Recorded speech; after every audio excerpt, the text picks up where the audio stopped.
an apostolic icon, a great cherished preacher, an apostle of revival, a co-convener of this great conference, God's choice servant, my father, the ambassador, Reverend THEODORE EFFIONG.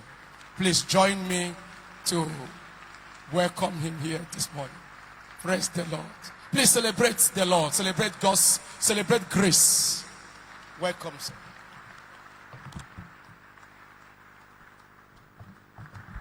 Now can you celebrate the King of Glory? Come on, is that all we can do to celebrate the giver of life, sustainer of life, maintainer of life? Can you jump? Can you shout? Can you jam those hands? Let's give Jesus a shout. Amen. God bless you. Take your seats.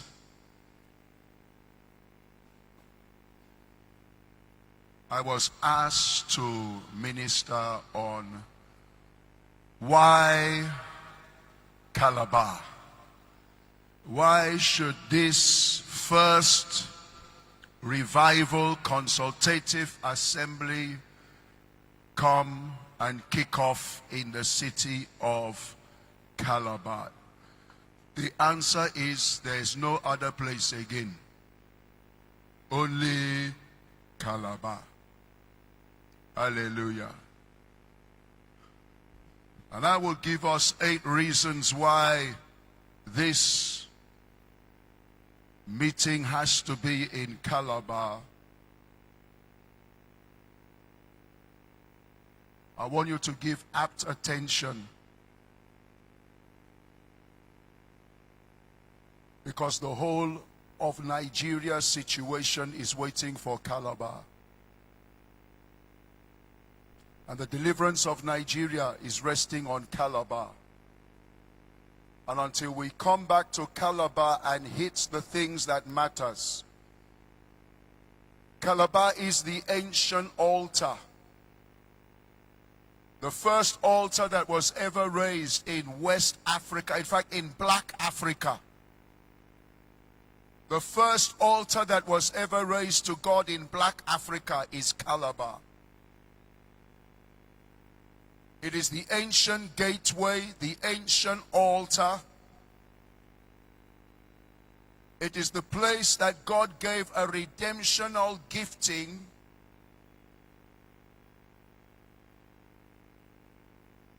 of the firstborn status, the priesthood and the kingship.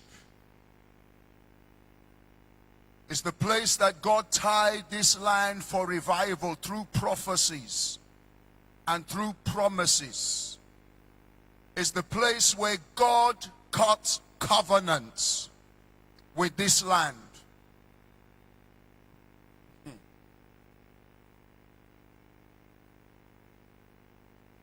Let's begin by talking about the ancient gateway.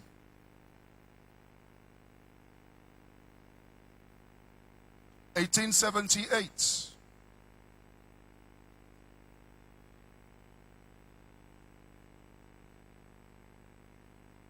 This land was covenanted to God. I'm not really aware of any other land that has been so covenanted to God in the Black Africa. When I talk of Black Africa, I'm talking about the whole continent of Africa minus South Africa. Because South Africa was founded by the whites. The Dutch Africanos, the Germans and the British were the ones who founded South Africa and built South Africa. That's why when you go to South Africa, you feel you're in Europe. Because everything you need in Europe is in South Africa. So when we talk of Black Africa, it's the whole continent of Africa minus South Africa. And this is the only land that God cut covenant with in such a way. Now, let's go back. We're going to go into a lot of history because history is prophecy written in advance. 1769, the first Bible that we have been able to ever trace to have entered into black Africa. It was the Bible of John Wesley. The two Effic princes, their names are Little Ephraim Robin and John Aconia. They were captured and taken as slaves and landed in Bristol in England. Bristol is the headquarters of John Wesley's ministry, Charles Wesley. And it was under John and Charles Wesley, these two Effic princes who were taken as slaves, they came under the ministry of John and Charles Wesley and were converted. They repented. Their conversion was said to be so genuine and so solid and so pure, with so much evidences, that the Queen of England gave unto them freedom. They were one of the first slaves ever to be given freedom. And when they were given the right of freedom, they were asked, what do you want to do with your freedom? And they said, we will go back to our own land and our own people who are still in darkness, who do not know the gospel of the Lord Jesus Christ. We want to go back and evangelize our own people by ourselves. Are you hearing this? Father, help us this morning. Are you hearing this? I want you to get it right, because the first people to evangelize Nigeria and Africa, it wasn't the whites, it was the Effic man. The first people to bring the gospel into Nigeria were the two Effic princes who came, and when John Wesley heard what these young men said, John Wesley was so moved, he gave to them his own personal Bible. Malemo Sakita Karima. Holy Ghost, give understanding to us here. You don't understand. That is the handing over of a baton of revival. Makete Ele. Let me say it again. That is the handing over of the baton of the great revival that sparked the whole of what is called the first great awakening. Ladies and gentlemen, something has been handed over to this land. And they came with the Bible of John Wesley. That's the first Bible that can be traced that ever came into black Africa. And when they landed in Calabar, those two Effic princes began to evangelize. Their evangelism was so powerful that the two Effic kings, King Ayo, Honesty of Creektown, King Iyamba V of Duketown, officially wrote a letter to Queen Victoria requesting that they send missionaries and people that can teach them the book, that's English. In response to that, Queen Victoria was able to marshal out the release of those first missionaries that came into Calabar, West Africa, on the 10th of April 1846. Hope Waddell and his team landed on the shores of Calabar and handed over the second Bible ever traced in black Africa, which came directly from the Queen of England and entered this land. That Bible was kept in the Creektown Presbyterian Church, the first Bible. And when that Bible landed in this land, the very first church was now erected. What are we talking about?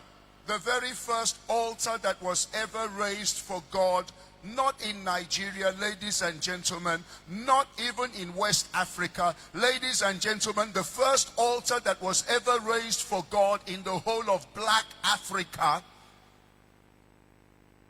is in this land. Oh my God, how I wish I'm talking to people. If you go to Creektown, you will see that church is still standing. Ladies and gentlemen, that is the first altar ever raised to God in Black Africa, 1850. That's why I say that Calabar is the ancient gateway. 2, it is the ancient altar. And all over this city of Calabar and what we call Old Calabar province, the Presbyterian Church began to open up churches everywhere.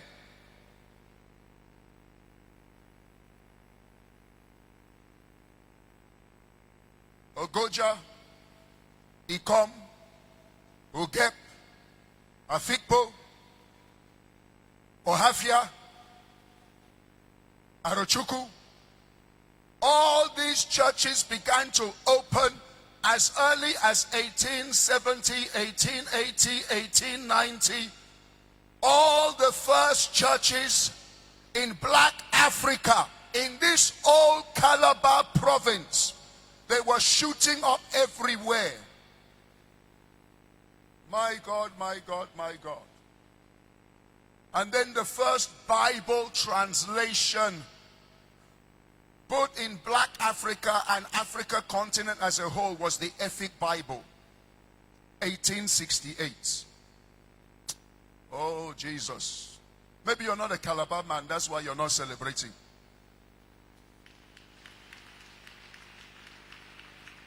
Now, let me get you right. When we talk about Old Calabar province, we're talking about the whole of Cross River State, the whole of Akwa Ibom, and a great part of Igbo land. I hope you know that the throne of Calabar controlled in those days down to Arochukwu, Ohafia, Abriba, Afikpo. That's why all those places, they speak the Efik tongue. That's why their own Ekpe is more powerful than the Calabar Ekpe. Because in those days, you don't go by river, by road, you go by river. And you can get to Arochukwu and all those places by river 30 minutes from this place. Because we were connected and interconnected. Are you hearing what I'm talking? I'm here to let you to know that this whole place called Old Calabar province is a covenanted place unto Jehovah God. If you're alive, can you say a better amen?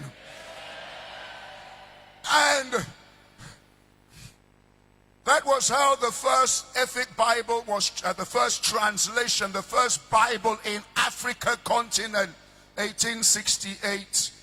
And then in 1878, just here at Duketown Presbyterian Church, the first coronation of an African king. And incidentally, it's not just the first, it is the only coronation of an African king that has ever taken place in the history of Africa continent, where the Queen of England sent her representatives.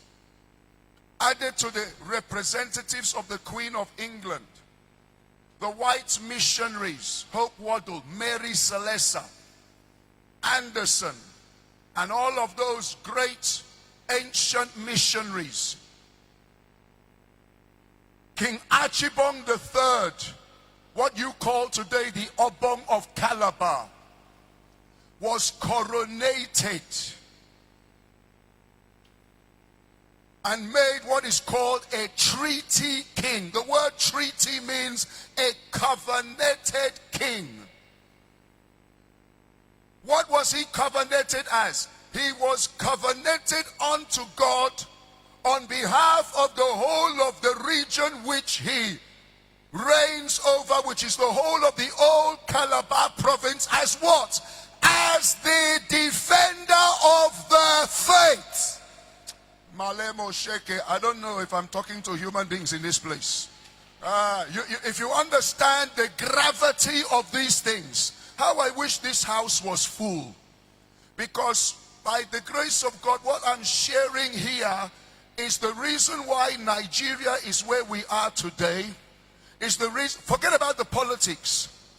It's the spiritual that gives birth to the physical and the natural and the political. And if we don't get the spiritual right, we will struggle to get other things right.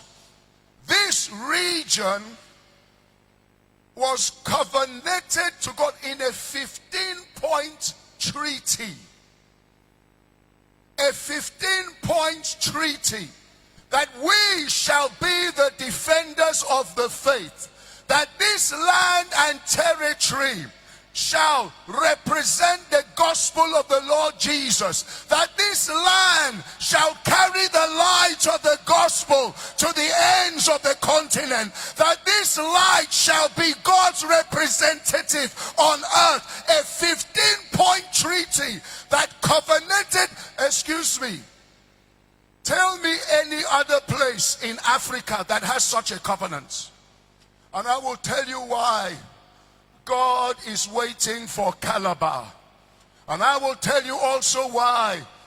In every place where we said we should start the first consultative assembly, everything said Calabar, Calabar, Calabar, Calabar, Calabar, Calabar, Calabar, Calabar. Now, it was that covenant that opened the heavens, that endeared God to this land. It was that covenant that caused the glory of God's visitation to come mightily upon this land. Oh my God. I really wish I was ministering where the house was full, because this is very, very critical.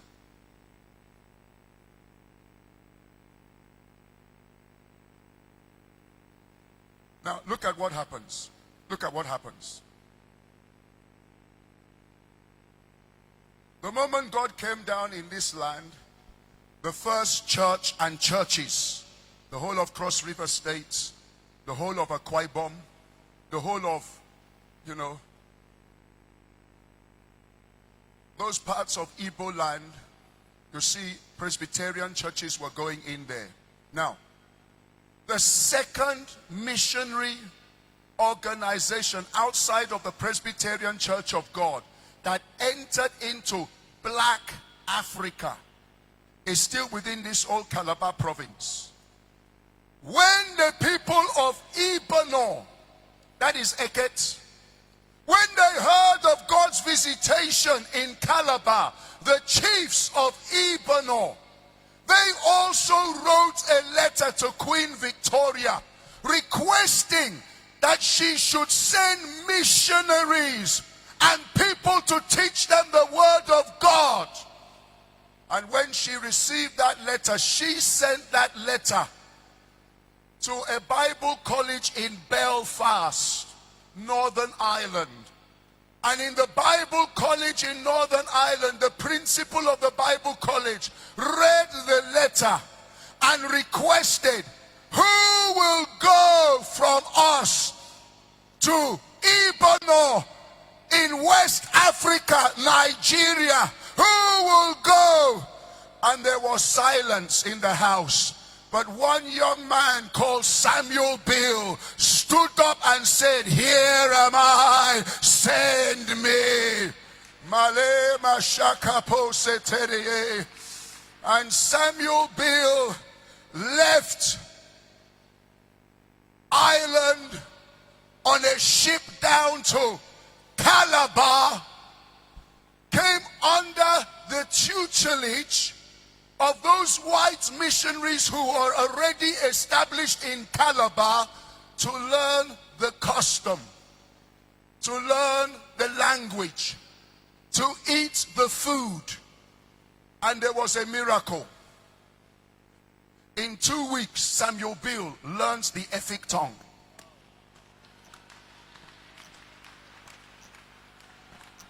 That's to tell you, God was inside this matter. And that was how within 2 weeks he landed in Ibanor and opened the second missionary organization called Kwa Ibo Church. And then the third missionary organization exploded on the scene. The Methodist came still within old Calabar region. In fact, if you enter a speedboat, you will land there in 30 minutes. What is that place? Oron. Do you know that till tomorrow the headquarters of the Methodist Church, not in Nigeria, in the whole of West Africa, is Oron?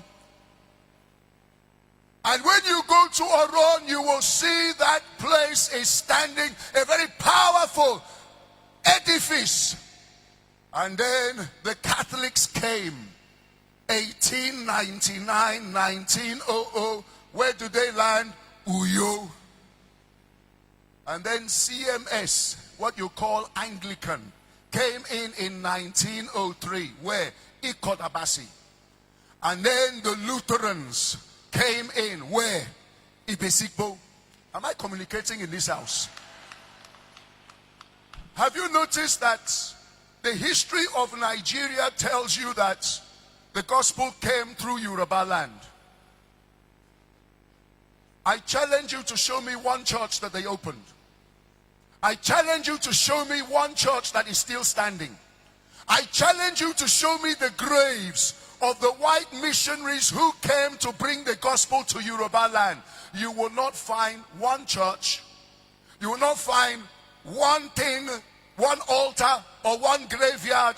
But within all Calabar province, not just churches, but 6 major missionary organizations, and they are still standing till tomorrow. Because Calabar, it is the ancient gateway when God and the Trinity on their throne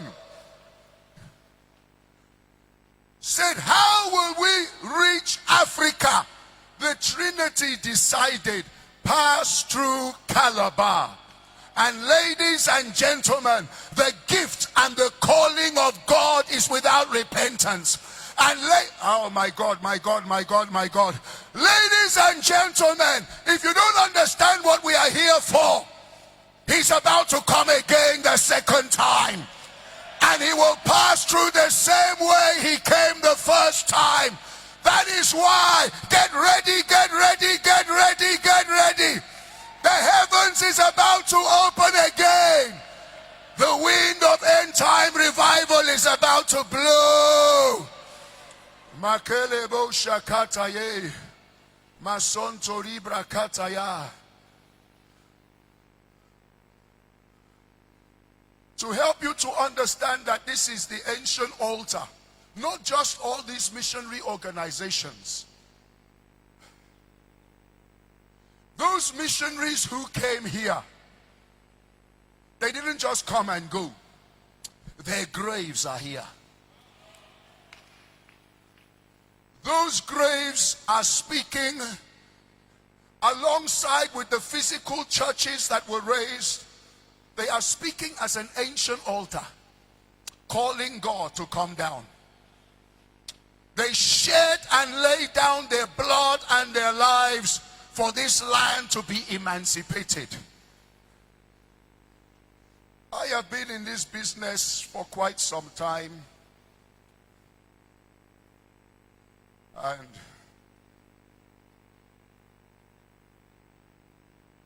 it's over 20 years ago. I had to go to Creektown, to the graveyard over there, to check the graves of those missionaries. If you go there today, you won't get the information I have now. because all those graves have been obliterated. All the writings on those tombstones have all been defaced. But over 20 years ago, because I've been running with this passion for 40 years, and as I went to Creektown, I saw in the graveyard, the white graveyard, I saw the grave of Reverend William George, who devoted his service and died on the 30th of June 1918. I saw the grave of Samuel Howell Edgerly, the missionary from Scotland who died in 1843 at the age of 49 years. By his side, you will see the grave of his wife, and then you will see the grave of all of his children. You will see the grave of Chalmers Dean, the wife of John Taylor Dean, who also died at Creektown, 5th June 1993. James Bugler Swan, born the 12th of February 1857, died 1898. Just very young, 41 years of age. The grave of Hugh Goldie, the man that gave us the Ethic Bible, the first translation. It wasn't translated by an Ethic man, it was translated by a white man who had to learn the Ethic language and translate it for us. He's also the one who gave the first Ethic dictionary. It was his life work. He died at the age of 80. By the time he reached the age of 70, he was already blind. He had to employ John Bishop to help him to fulfill his work of translating the Bible. A blind man helped us to have this thing we call Ethic Bible. His grave is there. The grave of his wife is by his side. The grave of his children is also by their side. I won't be able to go through all the graves of all of the men who died in Creektown, but let me give you one more. John Bishop, who joined Hugh Goldie to give us the Bible. John Bishop, he helped in the interpretation of the Bible, and the first printing press in Black Africa, that was where they printed the Ethic Bible. John Bishop died inside the printing press at the age of 42, printing out the Bible. Today we are enjoying, but you don't know there is a life of people who came before us, who laid down their lives. Now, if you go to Duketown School, opposite, you see the graves of another group of, here in Calabar, just above where you have our prayer city on top of that hill. You will see the graves of about another 20, 30 more missionaries who all died in Calabar, from Mary Celessa to Edgerly and all of them, and Anderson. Their graves are all there. And then you go to the Hope Waddle School, you will see the graves of Hope Waddle and his wife and the missionaries. Are you aware that within this Calabar alone, there are more than 50 missionaries who came here and died here and refused to go back and to be buried in Britain or UK? They said, let my carcass be buried here. If you go to Oron, to the Methodist headquarters, you will also see the graves of the white missionaries. You go to Ibono, you see the grave of Samuel Bill and his wife and his children and the other missionaries. You go to all these six missionary stations. There is no other land in the continent of Africa that has swallowed so many missionaries to bring this light of the gospel. That is what makes this land, apart from the churches they built, the ancient altar. Please, everybody, stand up.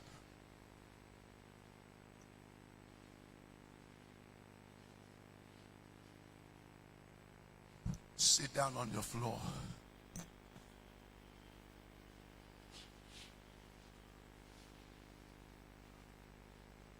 We want to cry unto God. Brethren, we came here for a business. We came here to provoke the ancient altar. That the blood of Abel, if he's still speaking, the blood of those missionaries is also still speaking. The blood of Mary Celesta is speaking. We want to cry unto God, let the blood and let the ancient altar of these missionaries who ceded their life, Father, let it speak as we are here on the floor crying out unto you. My altar is calling you. Can I have somebody with microphone to give us prayer backing? This prayer meeting, we should have prayer generals on ground. We should be able to be in the spirit and not too organized. Where are the prayer men? Where are the prayer men? Quickly, let's cry unto God. My altar is calling you. Oh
In Jesus' name.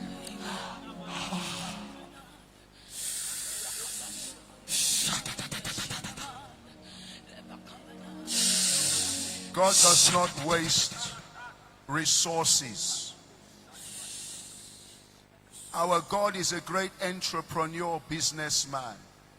He cannot invest in one land, only one land, so much. No, he didn't make a mistake. There is a reason why God decided, and it's not just the altar and the gateway, the covenant that was cut. Show me any other place in the continent of Africa that has the covenant that was cut with God.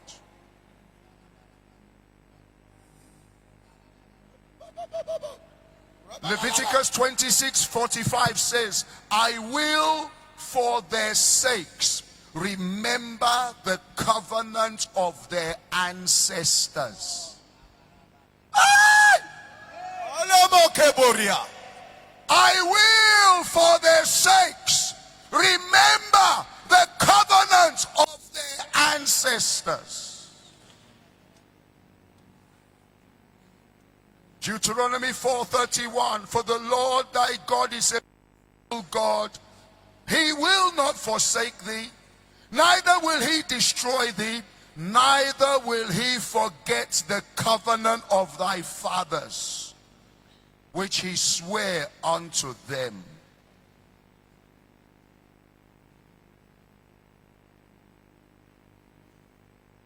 There is a covenant with this land. We must be the defenders of the faith. We are to carry the light of the gospel to the rest of these continents. That cannot be done by our strength. We need God to visit this land a second time. We need the heavens of heavens to open again. We need the power of the highest to rest on us again. One more time, lift up your voice. Let's remind God of his ancient covenant. It was made 1878. On the 8th of September, Duketown Presbyterian Church, King Archibong III, on the throne of this land, covenanting the whole of old Calabar province. Lift up your voice, just say something. Remember your ancient covenants. Daddy, remember your ancient covenants. Remember your ancient covenants.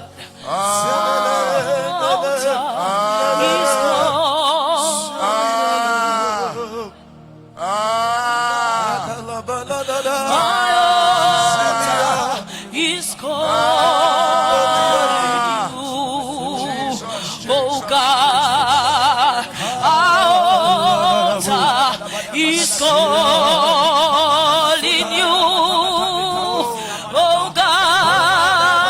Oh, speak from the heavens and the earth will hear. Oh, speak.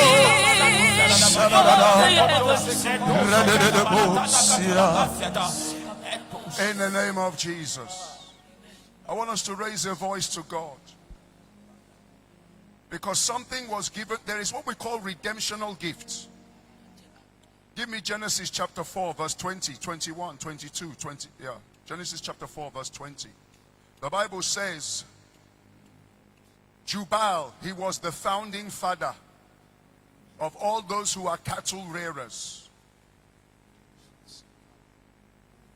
Jabal. Yeah. The next verse. Jubal was the founding father of all the musicians. Verse 22. Jubal Cain was the founding father of all the iron workers. Every founding father, God doesn't deal with sons, neither does he deal with daughters. God doesn't cut covenant with women. He doesn't cut covenant with sons. He only deals with founding fathers.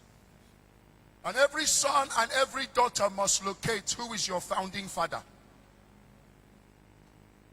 so that you will know the redemptional gift that belongs to you as a lineage. Time is not there. I would have taken you through every denomination, and you will know that God makes covenant with founding fathers of denominations, like a Deboye of Redeem. The angel of the covenant appeared to the father of Redeem. What was the covenant? You will never lack lands and properties. The angel of the covenant appeared to Bishop Oyedepo. What was the covenant? Faith and prosperity. They can never lack money, because the covenants with Redeem and the founding father that flows from the head down is prosperity. Every founding father has one redemptional gift. Who is the founding father of Yoruba? Oduduwa. Who is Oduduwa? A highly educated man. What is the gift that God gave to him, to Oduduwa? Education. That's why all the universities in Nigeria, the leading ones, the West, Ilorin, Ife, Ibadan, Bangkok, Obafemi, Owolowo University, Bells, Covenant, every leading professor, where do they come from? The West. Carry 100 graduates in Nigeria, 70 they come from the West, because God gives a gift to a founding father. Who is the founding father of Igbo? His name is Eri, E-R-I, Genesis 46 verse 16. The Igbos are fantastic people. They have traced their founding father to the Bible. Who was he? A trader, businessman. What is the gift that God gave to Igbo? Trading, business, entrepreneurship. Any Igbo that is not into business, he's a half-blood. It flows in their blood. Who is the founding father of Fulani Hausa? Osman Dan Fodio. What did God give to them? Rulership and leadership by jihad and war. They don't go to school, but they are in charge. They don't have certificate, but they are in charge. Up to now, we are still looking for the certificate of Buhari, but it was given to them.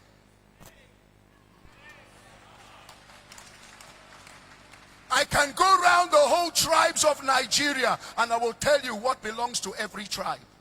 So who is the founding father of all Calabar province? That was why I took you to the ancient altar of the Obong of Calabar, 1878, where we were given what? Queen of England handed over to us, 1, a throne, 2, the scepter, 3, the Bible, 4, the staff of authority, 5, the cloak. Why? To rule the whole of this region. How? By the Bible, the word of authority. What was it that God gave to this land? Priesthood. I hear you, sir. That's why all the first priests and churches, all Calabar province, and I say again, gift and call of God is without repentance. That is why any leading voice you see in Nigeria, before they became a leading voice, they have to come to Calabar and sit down under the Calabar ministries before they carry the crown. Before Benson Idahosa became the voice of Nigeria, he was converted under late Okbo of Assemblies of God from Oron.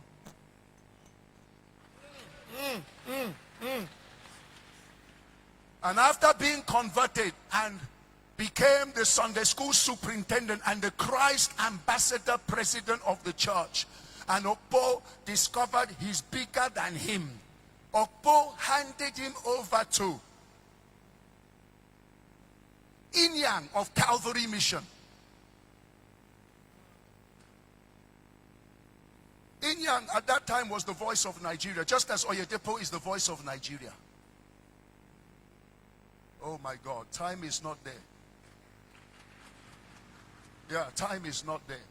I would have told you how, when Benson Idahosa was almost being taken home, how I met with Inyang and Papa Benson Idahosa. I met the two of them together. In fact, I sat with them and they were telling me the story of how he was handed over the mantle from this man. That he was the former voice, but nobody knew him because he fell. But I collected the crown.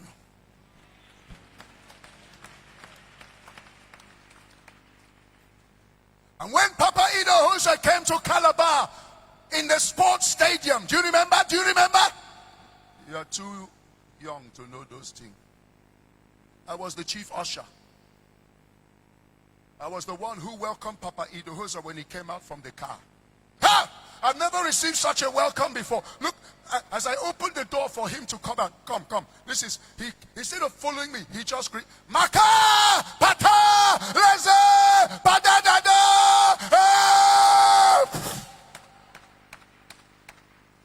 Papa Idahosa released an impartation into my life. And I ushered him to his seat. When I came to usher him, there was another man sitting here. I said, Papa, you don't belong here. This is for Papa Idahosa and his team. He laughed. He said, young man, I don't blame you. You don't know who I am. I said, please, sir, who are you? He said, I am Inyang. I am the spiritual father of Papa Idahosa. I backslid. I married 7 wives. But 2 months ago, I reconciled with God. And I've come back home. So son, I don't blame you. I fell down. I pleaded with India, please forgive me. Idohosa was laughing. And Inyan, 2 weeks after that, God took him home. You know how Bishop Oyedepo carried the crown of Nigeria? Let me tell you.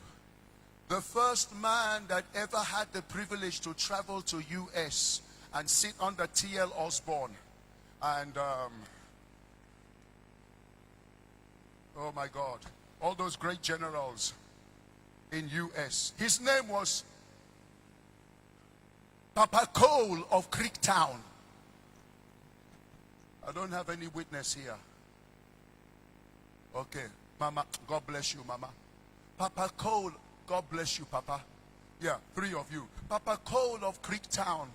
He used to go to US in the 40s and 50s and 60s and 70s. And when the healing revival movement was all over America, Papa Cole was sitting under those men. And he sat under Kenneth Hagin and downloaded the teachings. And when he came back to Nigeria, he picked up one man called Edem Ikon of Revival Valley and said, Edem Ikon, come, let me expose you. And Edem Ikon started to sit under all those teachings of Kenneth Hagin and came back to Calabar. And it was like a new wind of revival because nobody has heard such teaching. And when that move was on, Bishop Oyedepo used to fly every single week from Lagos and Kaduna down to Calabar and sit here in Calabar at Revival Valley at Ekbo Abasi Street. He will sit down under Edem Ikon for 2 years. Because there's something that God gave to this land. You don't just fly into priesthood, you come to Calabar. And the kingship also belongs to this land. That's why I say Nigeria cannot be healed until they understand history. Because history is prophecy written in advance. Because the throne of Nigeria is Calabar. And the first recognized king of African continent, it was the Obong of Calabar. That's why he's made the first treaty king. And that is why, those of you in Calabar, you know what I'm talking. There's no man that can sit in Aso Rock, win election as you like. They must fly you to Margaret Ekpo Airport in Calabar in the midnight in a private jet aeroplane and take you to certain ancient altars and ancient thrones to consecrate you as the king of the nation, because kingship and priesthood belongs in this land.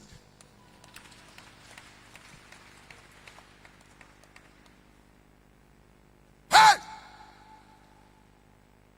So we have a redemptional gift. It is called priesthood.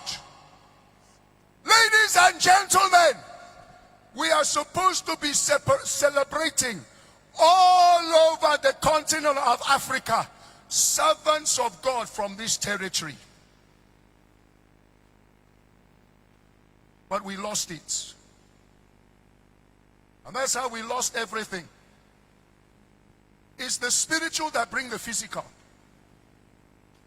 I hope you know that the first capital, not of Nigeria, the first capital of the whole of West Africa, please, let's get it right, is Calabar. Do you know that Cameroon, sir, your country, go and check your history, 1891, Calabar was the capital of Cameroon. Calabar was the capital of Ghana. Calabar was the capital of Togo. Calabar was the capital of all the West African, it was called the Niger Coast Protectorate. And this small city called Calabar was in charge of all.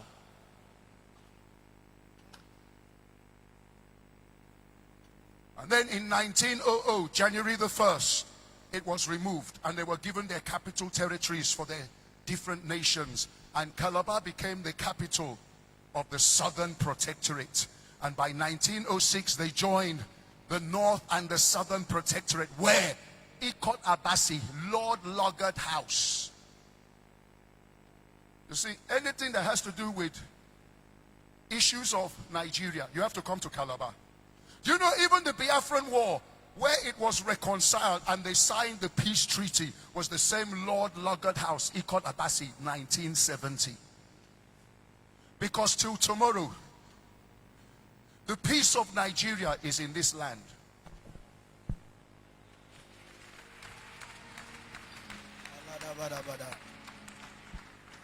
Until the nations will recognize what God did and will humble themselves and will come and cry, and until also the people of this land in particular, that the scales will fall off their eyes and they will cry. Because this land, today you're talking about insecurity. Fulani. Why? Why are you calling Fulani? You don't know that the police force was given to Nigeria. The first Inspector General of Police, who was that man?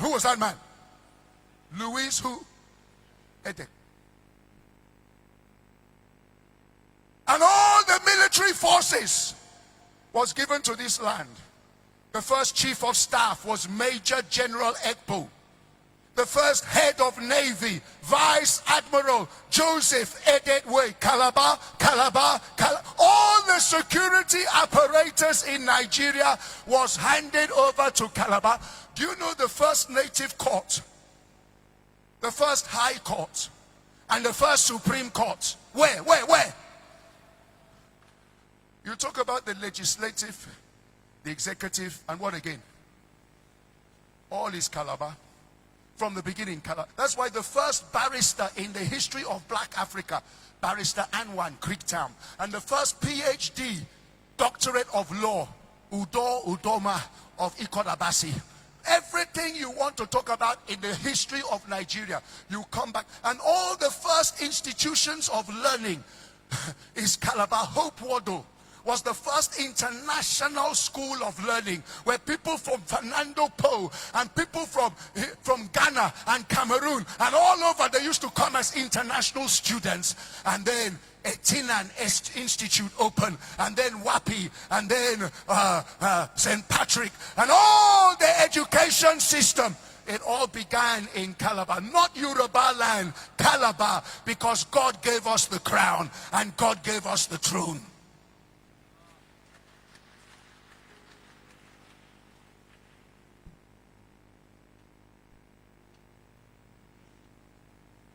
Let me look to see how I will round up. Time is not there. The first upstairs buildings were all Calabar. The first tarred road in the whole of West Africa is Egerton Street. Let me repeat again. The first tarred road, not in Nigeria, West Africa, Egerton. The first lighting street in the whole of West Africa, my street, Marina, where you get Prayer City. That's why the light is still shining there. The first railway in West Africa, from Hope Wado to Wat Market. Anything you want to talk about, you have to come back to Calabar. Calabar! Hey! Calabar! Where God himself cut covenants, where God himself passed through, where men and women laid down their lives as an ancient altar.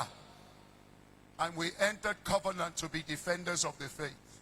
And we are the ones who broke the covenant. Instead of defending the faiths, we became defenders of Ekpe, and defenders of the Ibnem, and the marine kingdom, and the marine powers. And our God is a jealous God. He visits the iniquity of the fathers to the children's children. That is how, old Calabar, we lost the capital of West Africa, became the capital of Nigeria. We lost that one. It became Enugu. We lost from Enugu to the southeastern state. We are no more. We became the capital of Cross River with Akwa Ibom. We lost that one. Akwa Ibom went, and now we are Cross River without Akwa Ibom. We also now lost Bakassi. We are Cross River minus 77 oil wells. We have become the poorest of the poorest. And yet, we were the greatest of the greatest. Why? Because God gave us a covenant and we turned our backs.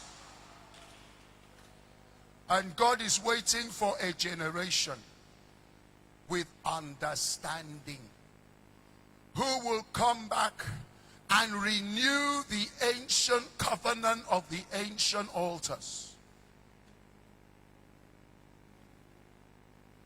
The day that is done, heaven is going to open again. The glory of God is going to visit us again. And ladies and gentlemen, you have to understand the fight of every firstborn. Every firstborn has a double portion. Every firstborn is very great and very powerful. Every firstborn has a double portion. Every firstborn very powerful. And every firstborn, check your Bible, they lost the glory. There's no firstborn that... Calabar is the firstborn of Nigeria. Calabar is the firstborn. And we lost it all. Then every firstborn has to decide. Will you fight? I'll talk about the plight, the might, and the fight. You have seen the might of the firstborn, great. The plight, you lose it all. And the fight of the firstborn, you either relax and say, it's all over, or you fight. Esau was the firstborn and he lost it all. And he fought with his sword. And finally when he met with Jacob, Jacob bowed down 7 times and called him my Lord, my Lord, my Lord. Hey! We may have lost it, but if we can find our way back to God, we will see lordship and kingship coming back to this land. Hey! Reuben was the firstborn and he lost it, and he was restored by a higher father called Moses. And Samson was the firstborn to come out from his mother's womb, and he was given so much and he lost it all, but finally he recovered. He had a covenant with God with his hair, just like this land has a covenant with God. And he broke the covenant and had his hair cut off. And as the hair began to grow again, I see this consultative revival assembly as the hair of Calabar region growing again, as the hair of Samson began to grow again. Amen. He cried unto God, oh Lord, remember me one more time. Remember me, oh Lord. Oh God. That is the prayer we have to pray. That is why I told you, sit on the dust. Because that is actually where we are. We have been stripped from our throne. We are now on the dust. We need to see if we can even roll on the dust. And we can cry and say, Father, please, let this consultative assembly not just be in name. Please, please, Papa, visit us again. Have mercy again. Oh Lord, show us mercy again. Remember the ancient covenants. Wherever you are, you're already sitting down. I want spiritual men, spiritual women. You can lie down. Can I have some few people who will actually come out to the altar and lie prostrate before the altar? Can I have some people? Can I have some people?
Release the sound of revival. Release the wind of revival. Release the sound of your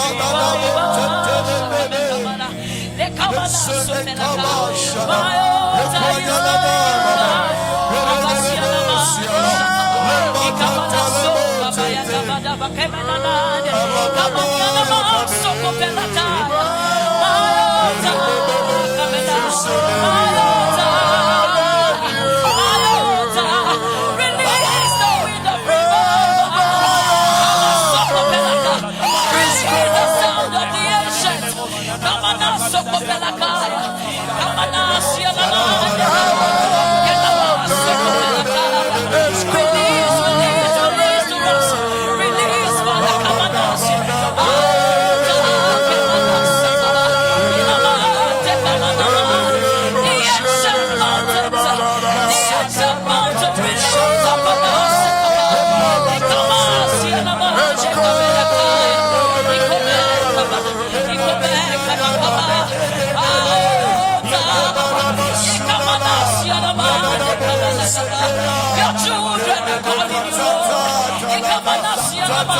Let the wind of revival fall.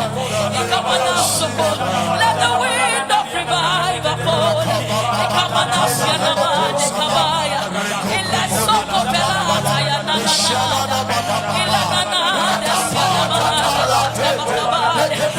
the wind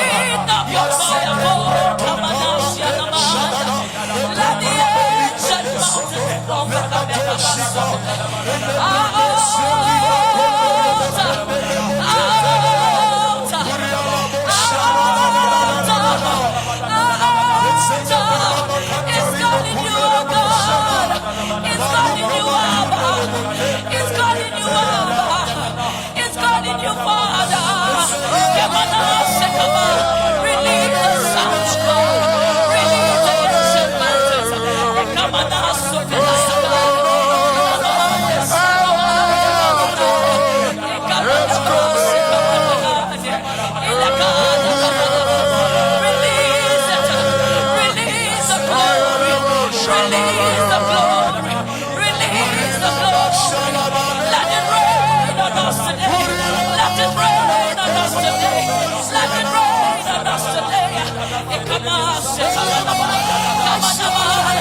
Just like fire, let it fall on us. Just like fire, let it fall on us.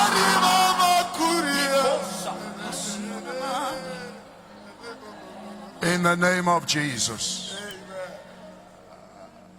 Before I call my father and our father to pray, and my joy is that the two coordinators of this program, we both come from the old Calabar province.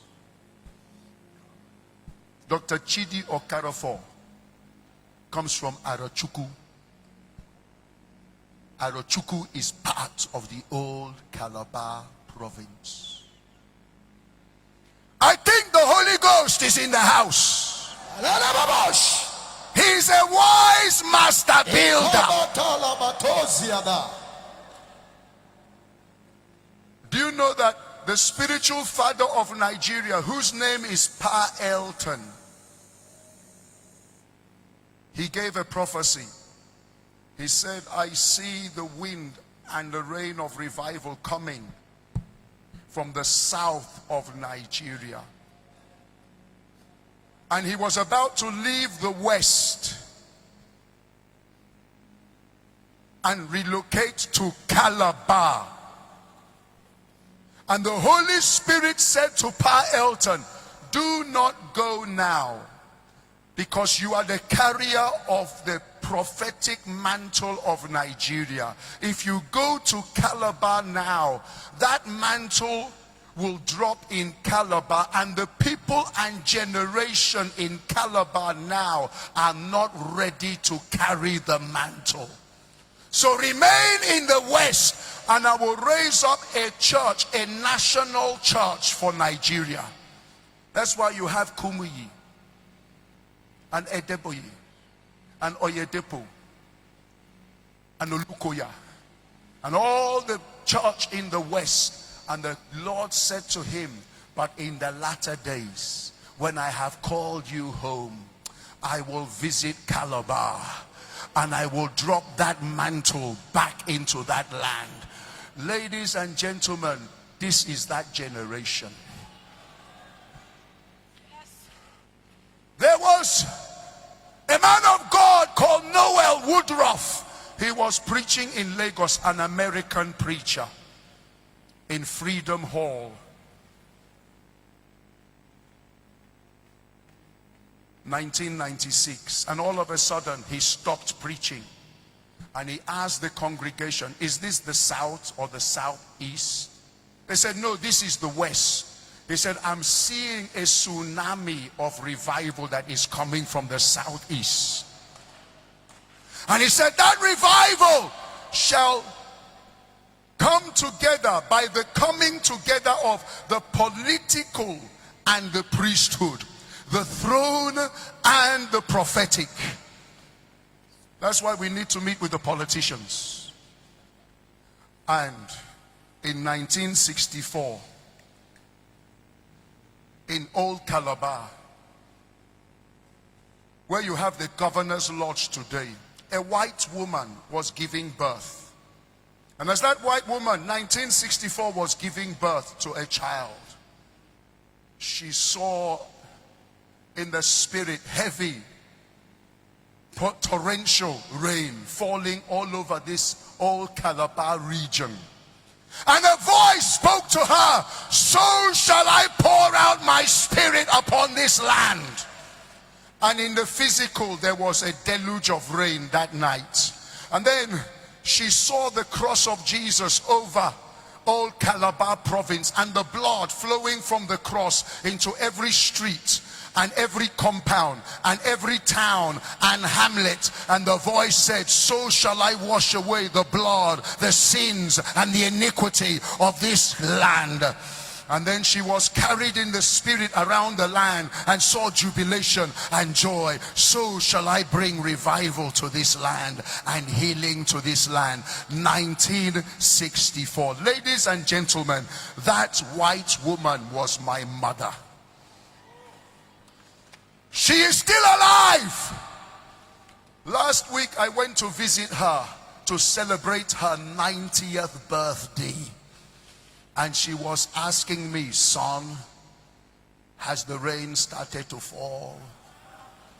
You know, I can't leave this earth until my eyes have seen the glory of the Lord. Son, how far has it begun? Is there the move of God? Is the wind of revival, has it started?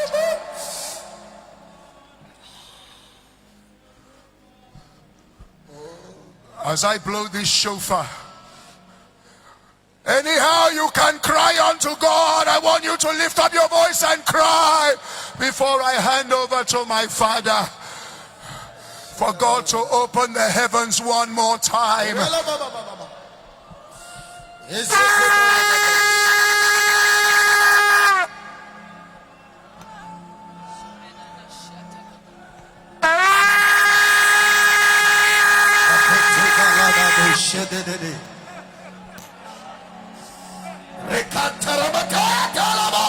I blow the shofar one more time, and you lift up your voice and cry.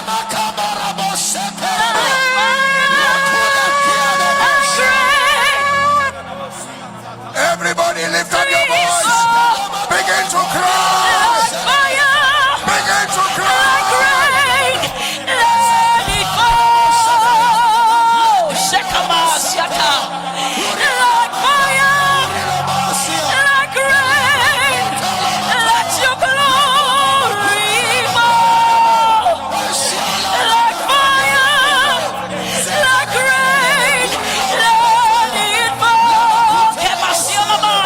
Belaya, like fire, like rain, let your glory fall, like fire, like rain, let it fall, like fire, like rain.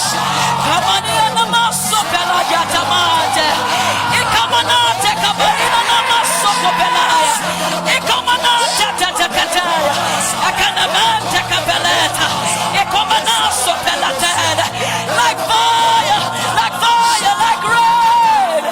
Ah, Setekaya, Seteteke, Aninama, take a bale, Matosa, Metekaleka, Aratetea, like rain, let it fall, like fire, like rain, let it fall on us, let it fall on us, let the wind of revival blow, let it blow, let it blow, let it blow, let it blow, let it blow, Siena Mancha Capella, like fire, like rain.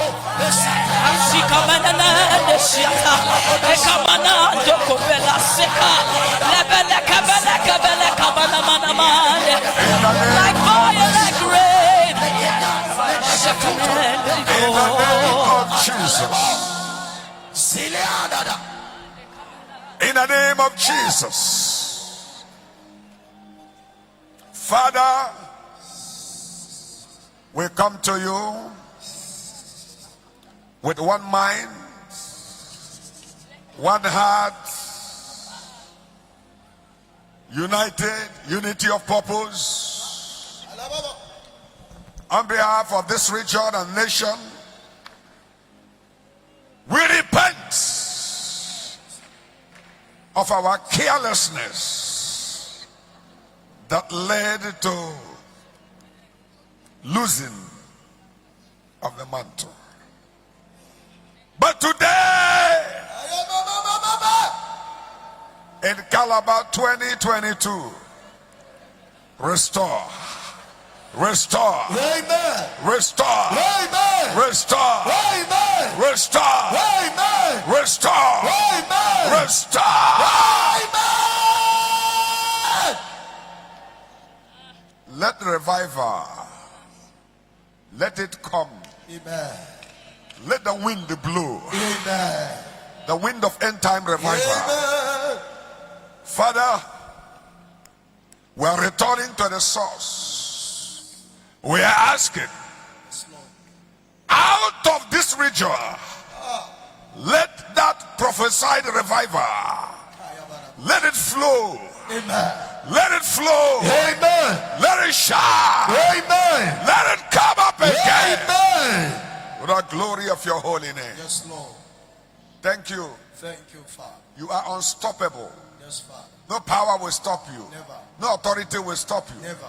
No structure will stop you. Never. No institution will stop you. Never. Fulfill what you said you will do. Yes, Father. Let your name alone be glorified. Amen. May this revival fire that can never be quenched begin to burn. Amen. Let's burn for you. Amen. Let's burn for you. Amen. Thank you, Lord, for answering our you, prayer. Father. We give you the glory and praise. Thank you, Lord. In the name of Jesus. Amen and amen and amen.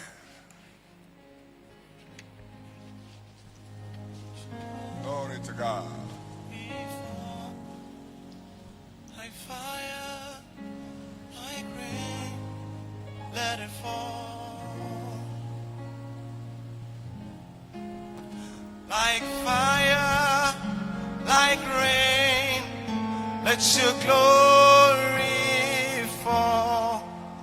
Like fire, like rain, let it fall.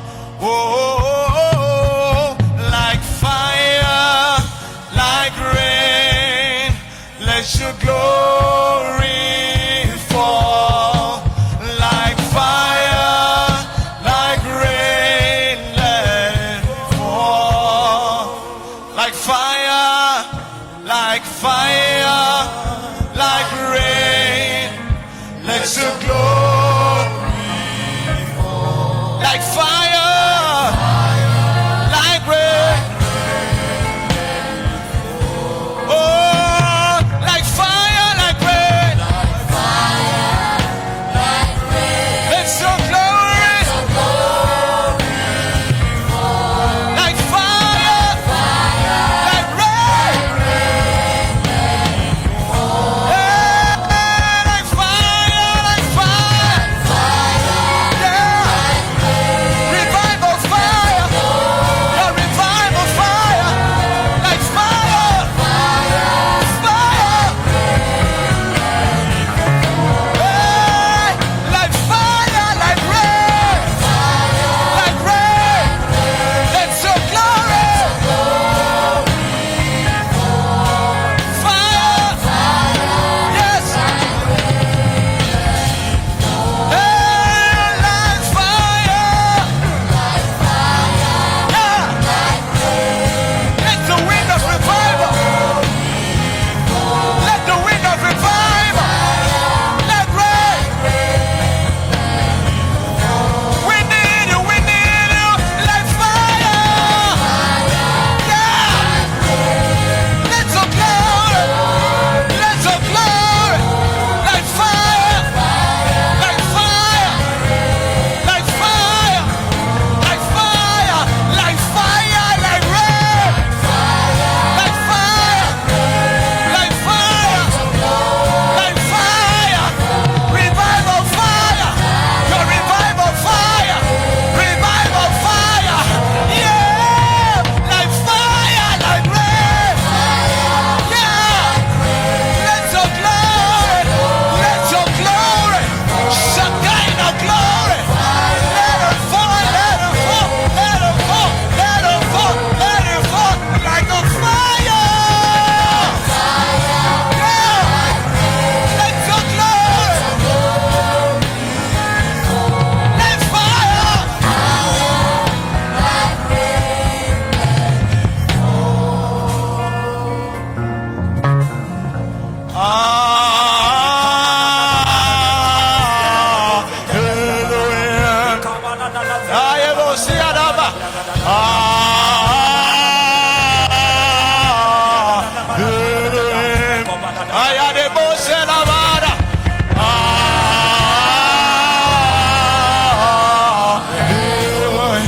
Elohim Adonai.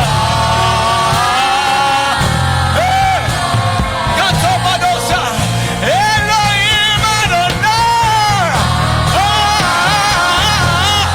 Yamanose Kotomada. Elohim Adonai.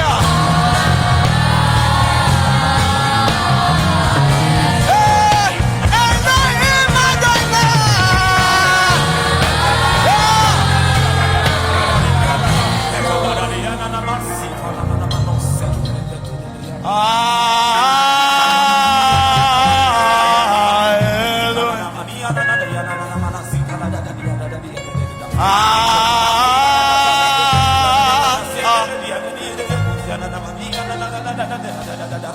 There is power in the name of Jesus. There is power in the name of Jesus. There is revival in the name of Jesus. To break every chain, break every chain, break every chain. Listen, listen.